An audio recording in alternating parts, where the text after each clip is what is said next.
Bonjour, aujourd'hui nous allons être encouragés à regarder dans les cieux. Notre cité est dans les cieux et avec notre invité, le pasteur Pierre Beumier, qu'on est heureux de recevoir. Aujourd'hui, on va être encouragés sur notre identité, là où nous sommes, ce que nous sommes et où Dieu nous a positionnés. Notre cité est dans les cieux. Et j'ai une petite question pour toi, peut-être rien à voir, mais depuis combien de temps vous êtes dans le ministère ?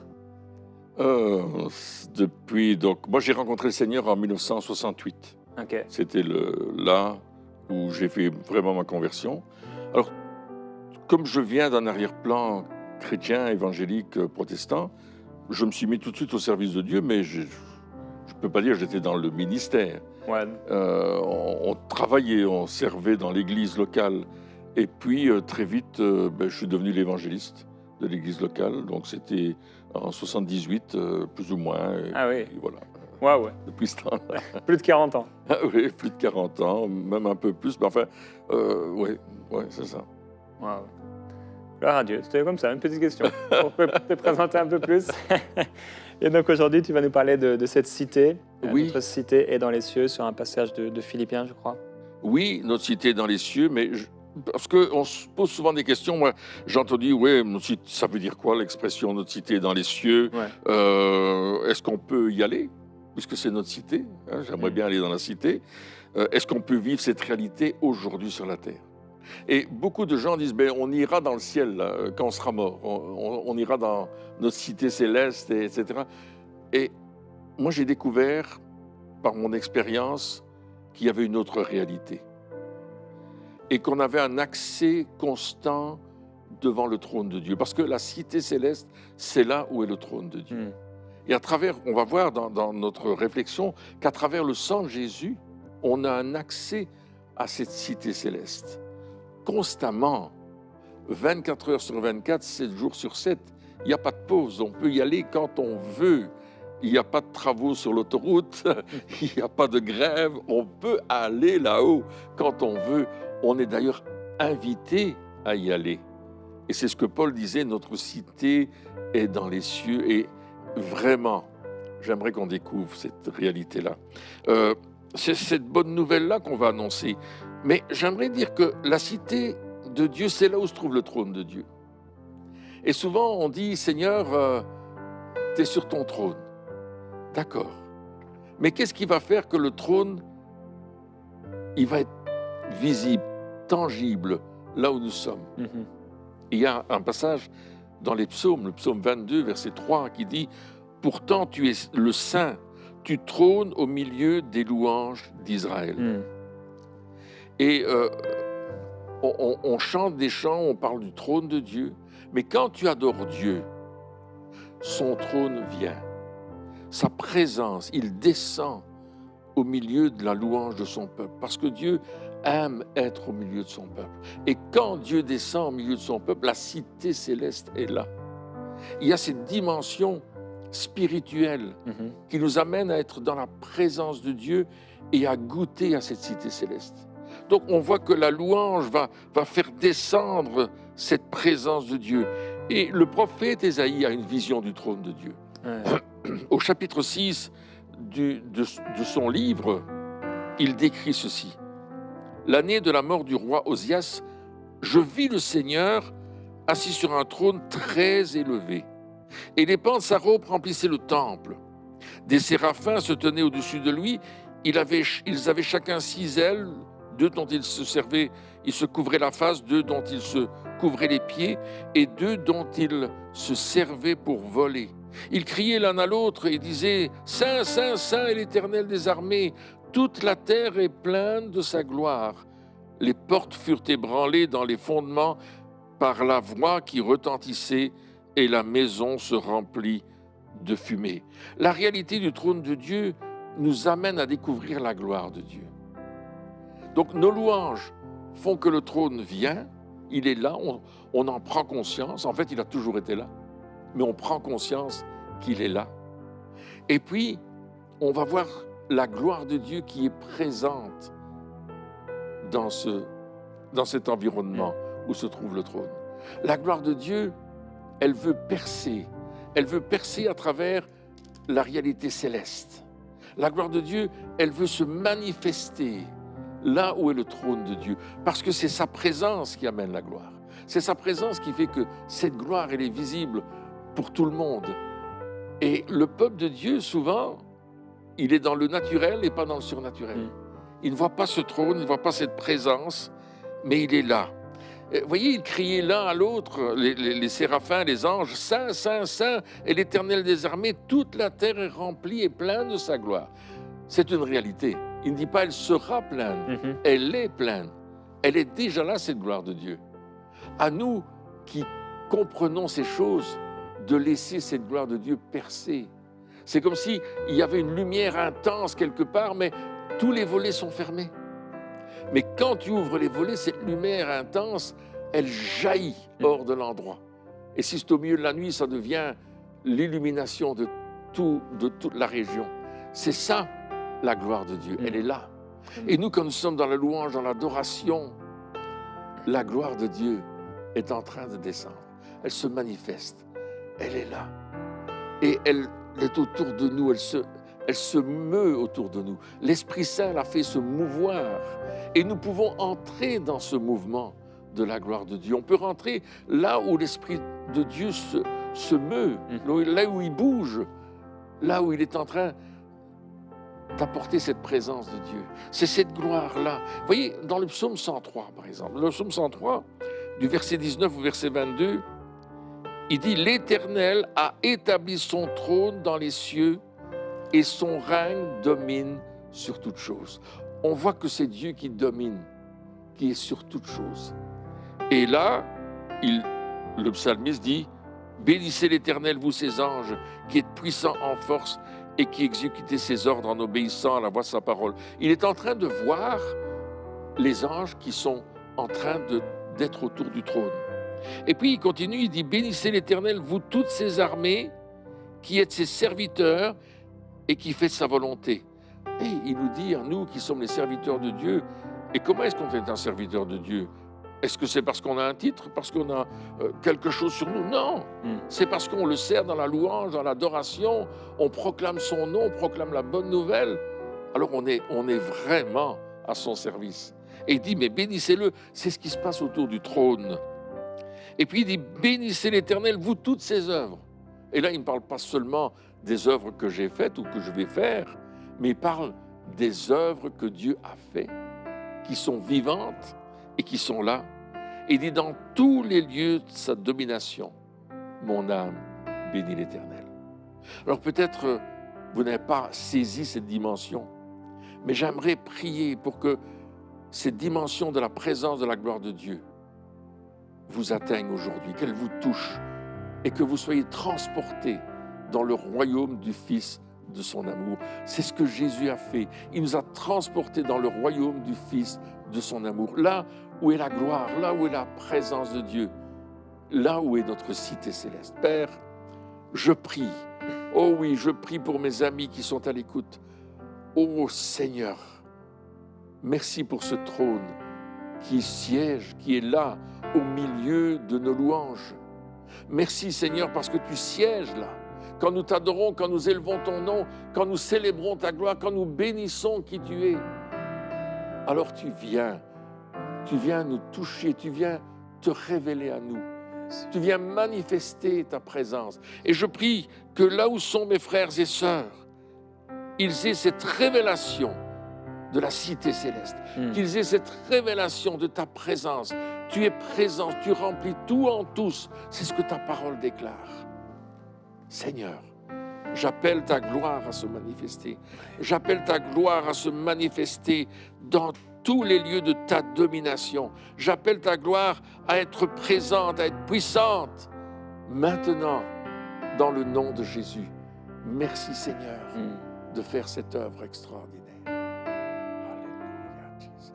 Frères et sœurs, je vous encourage à prier cette prière, à dire après moi, Père, amène-moi dans la dimension de ton esprit et permets-moi de vivre ce que je n'ai jamais vécu, à entrer avec toi dans cette cité céleste, une cité de repos, et de gloire.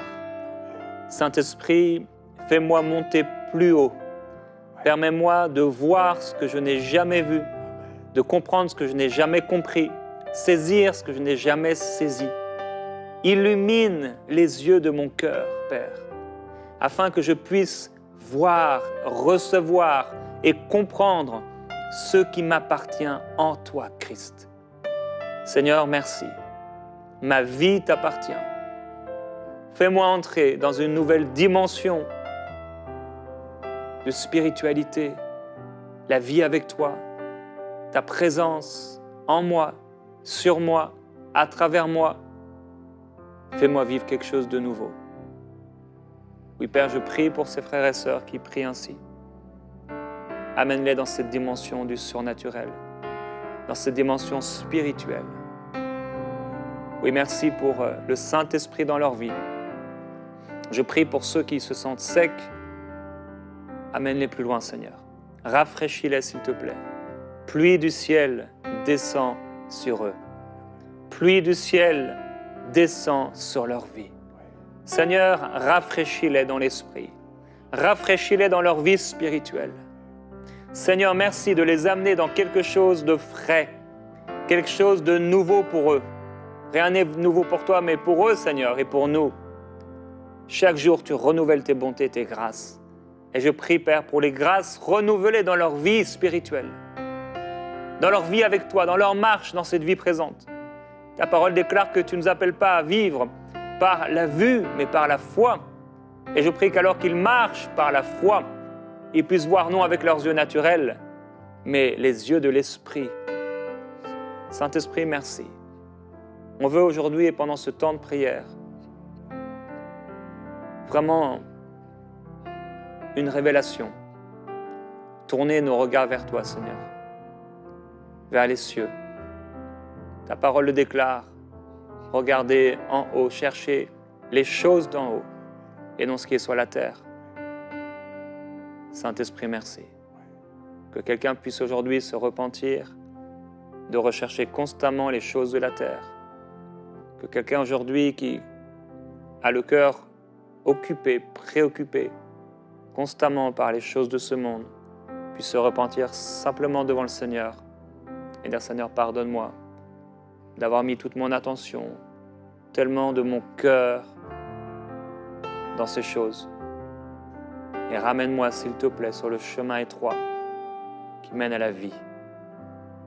Amen. Amen. Amen. Alors nous comprenons que Dieu aime les adorateurs. Il aime ceux qui cherchent sa présence, ceux qui vont devant le trône. Et Jésus a dit ceci dans l'évangile de Jean, au chapitre 4 et au verset 23. « Mais l'heure vient, elle est déjà venue, où les vrais adorateurs adoreront le Père en esprit et en vérité. Car ce sont là les adorateurs que le Père demande. Des adorateurs en esprit et en vérité. » L'adoration du Père, ce n'est pas une question de lieu, ce n'est pas une question de tradition, mais c'est une question d'un cœur à cœur avec Dieu, une relation d'intimité avec Dieu, car Dieu est esprit et il désire ardemment avoir des adorateurs qui l'adorent en esprit et en vérité. Et j'aimerais peut-être partager mon expérience. Mais souvent dans l'adoration, à un certain moment, mon corps est là, mon intelligence est éveillée, mais je sais que mon esprit est devant le trône.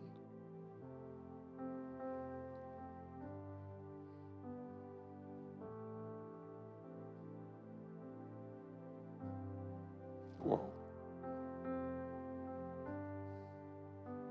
Et souvent, je suis prosterné devant le trône. Et je vois les anges, je vois des myriades qui adorent Dieu. C'est tellement beau. C'est ça, adorer en esprit. C'est être amené à être notre esprit est devant le trône. Et nous adorons. C'est parfois difficile de revenir et de dire, oh, faut que j'arrête. Parce qu'il y a d'autres choses, il y a la vie de tous les jours, mais c'est tellement grand. Et quand on a ce temps d'adoration, c'est fabuleux. C'est pas quelque chose qu'on apprend comme ça. C'est quelque chose de découvert. J'étais devant le trône, j'adorais. Et il y avait de la lumière, il y avait des couleurs, il y avait des personnes qui dansaient. Tellement beau, tellement glorieux.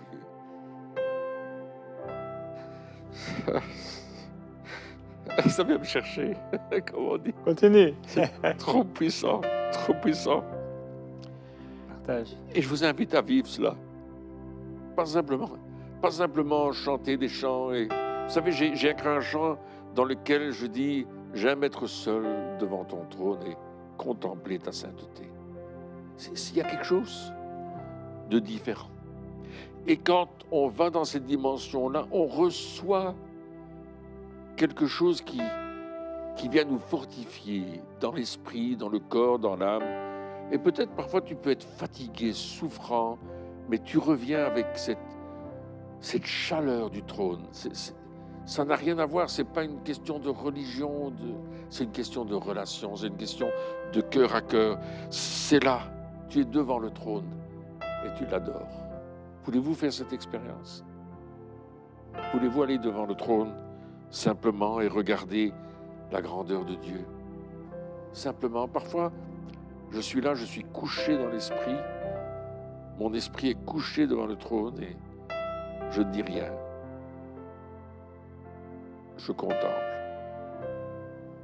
Seigneur, je prie. Merci, Seigneur. Merci, Seigneur. Que cette réalité touche le peuple de Dieu. Tu cherches des adorateurs en esprit et en vérité. Tu veux que nous allions devant le trône, dans cette cité céleste, où nous avons un libre accès à travers le sang de Jésus. Père, je prie que la révélation de cette cité devienne effective dans la vie de ceux et de celles qui veulent aller plus loin, qui veulent monter plus haut, qui veulent rentrer dans cette réalité, non pas d'une façon théorique, mais d'une façon pratique. S'abandonner devant toi, s'abandonner devant ta présence, s'abandonner devant ta grâce. Déjà, devant le ciel, devant les anges, les myriades qui sont là, de t'adorer, de te célébrer, de voir ce qui se passe dans les lieux célestes et d'avoir cet amour pour toi. Père, je prie, oh oui Seigneur, amène ton peuple devant le trône, déjà maintenant, amène-nous dans cette présence. Que ce qui nous retient, ce qui nous empêche de rentrer dans cette dimension-là, tombe maintenant au nom de Jésus. Que tous les liens du diable, les liens mortels que le diable a voulu mettre sur nos vies soient brisés au nom de Jésus. Que les chaînes qui nous empêchent de rentrer dans cette dimension soient brisées au nom de Jésus, pour que nous touchions les lieux célestes. Et que nous voyions le trône, que nous t'apportions la louange en esprit et en vérité. Fais-le, Papa. Merci, Seigneur. Alléluia. Jesus. C'est toi qui dis, Seigneur, arrêtez et sachez que je suis Dieu. Et je prie, Père, pour mes amis, que chacun puisse prendre le temps de s'arrêter pour contempler ta gloire, pour contempler ta face. Oui, Seigneur. Je veux vous encourager, frères et sœurs. On est si occupés et on a parfois une façon de prier. Bon, on a chacun notre façon de prier. Et des fois, on prie même dans la précipitation. Et on prie notre prière et c'est le moment de prier. On va prier, on ressort. Mais des fois, juste comme le chant que tu partageais, c'est là que quand je suis seul, j'aime t'adorer, contempler ta gloire, m'approcher de ton trône. Et je prie que ce soit notre partage. Et je veux vous encourager dans votre vie avec le Seigneur, des fois, à un moment peut-être que vous n'aviez pas préparé, peut-être à un moment dans la soirée, peut-être avant le repas même, aller quelque part dans un lieu isolé Et juste fermer les yeux et commencer à le contempler. Ouvrir votre cœur à sa présence. Vous pouvez mettre un instrumental, atmosphère de prière ou autre. Et Saint-Esprit, Seigneur, je veux te voir. Je t'aime. Je t'adore.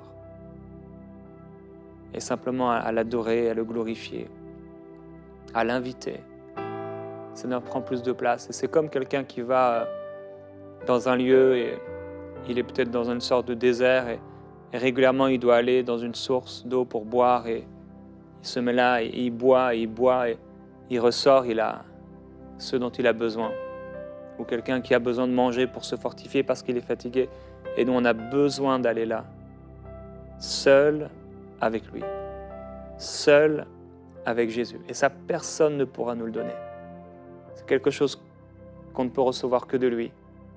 Et je vous encourage à prendre ces temps, à vous arrêter, à savoir qu'il est Dieu, et à prendre ce temps. Ça, c'est pas obligé d'être 1 heure ou 3 heures.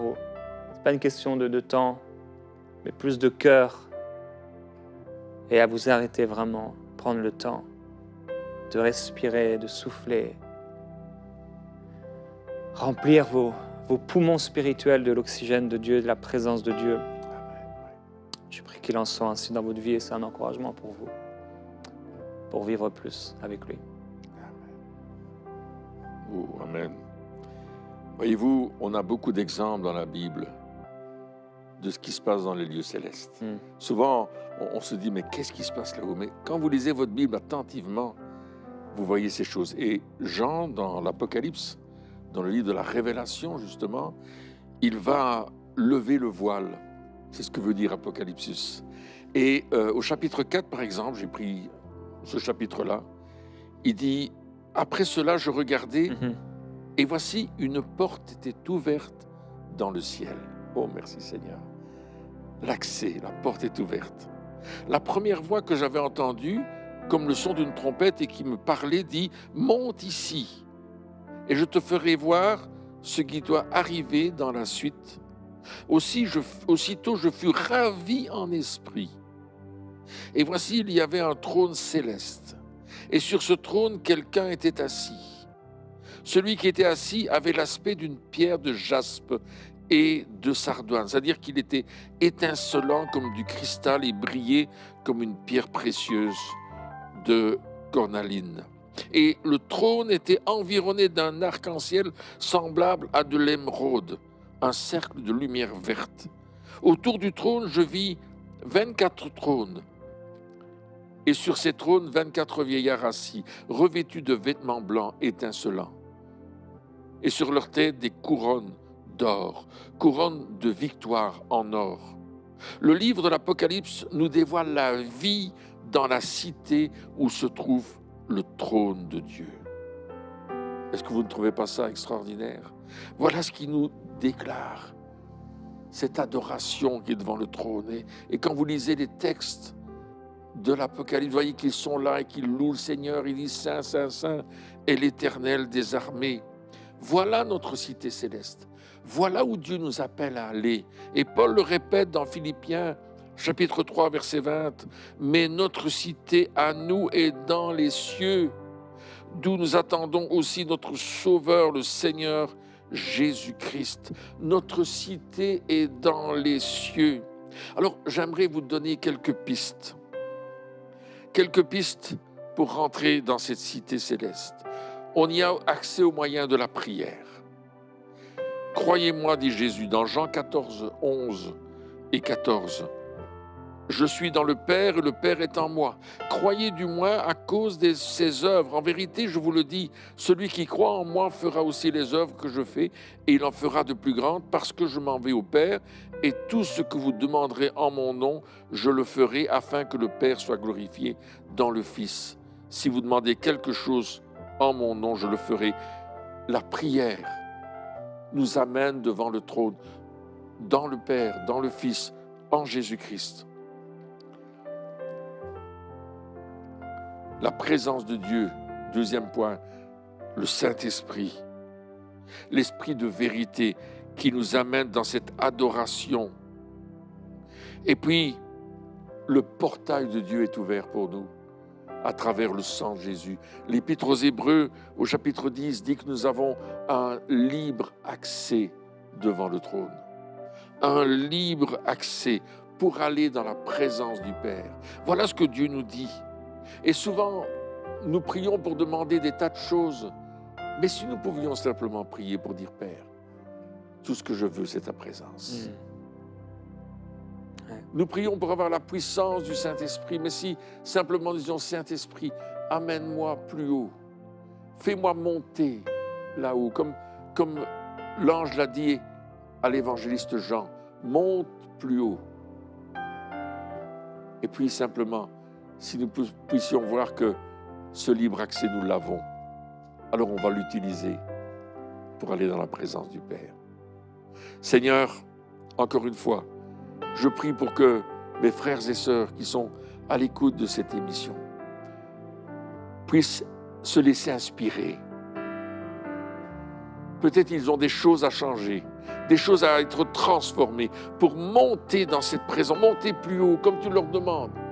Aller là devant le trône avec tous ceux qui adorent en esprit, en vérité, tous ceux qui, de par le monde, des frères et sœurs, sont déjà dans cette dimension céleste, devant le trône, pour t'adorer. Ensemble, nous voulons y être, Seigneur. Ensemble, nous voulons être dans cette cité céleste. Ensemble, nous voulons déjà dire oui, oui, à ce libre accès devant le trône, pour adorer, pour célébrer, pour proclamer, pour nous prosterner devant toi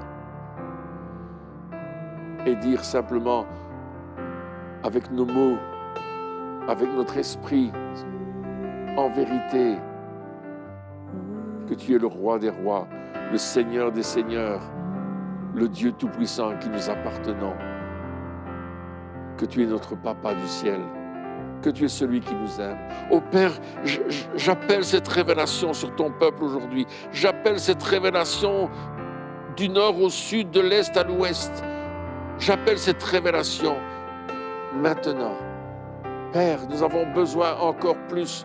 J'ai besoin d'encore plus. J'ai besoin encore de connaître tous ces mystères du royaume, ces secrets que tu veux nous révéler et qui sont déjà en Jésus-Christ, devant ton trône. Gloire à Dieu, Jésus.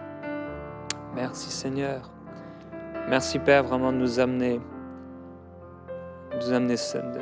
dans cette dimension, dans cette grâce, dans ta présence. Seigneur, merci pour mon frère et ma sœur qui va vivre vraiment une nouvelle dimension avec toi. Et je prie qu'il y ait des expériences qui soient vécues très fortes dans ta présence dans les prochains jours. Je te remercie Seigneur Jésus. Tu es merveilleux Seigneur. Gloire à Dieu. Vous êtes bénis en Jésus-Christ. On vous bénit, on se retrouve demain.